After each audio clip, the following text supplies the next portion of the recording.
One of the biggest lessons that we learn from the Seder, and that we learn from really everything we do in Judaism, is that Judaism isn't just history.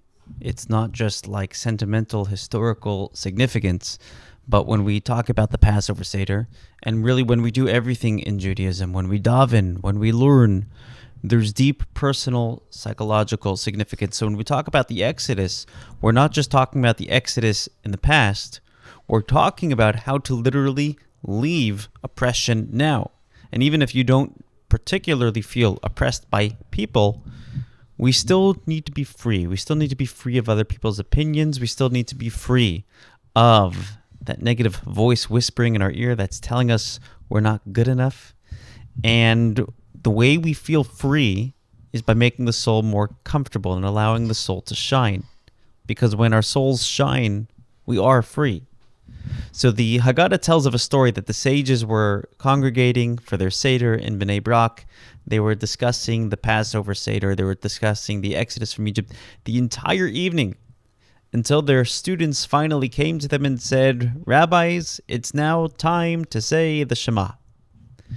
Kind of a baffling story. Why weren't the students with them? Why did they just come? And why are students telling rabbis, "Hey, time to say Shema"? That seems a little rude. It seems almost like an insult to their intelligence. You tell great sages and rabbis like Rabbi Akiva and Rabbi Tarfon and Rabbi Yeshua, "Hey, did you realize it's time to say Shema?" Wouldn't the students think that they probably know that? Wouldn't that be rude? So the way the commentaries explain it was, these rabbis were discussing the Passover story in such a way that it was so relevant, it was so meaningful, it was personally touching, it made sense to their soul. Their souls felt free. And the students commented, "Rabbis, now we can say Shema."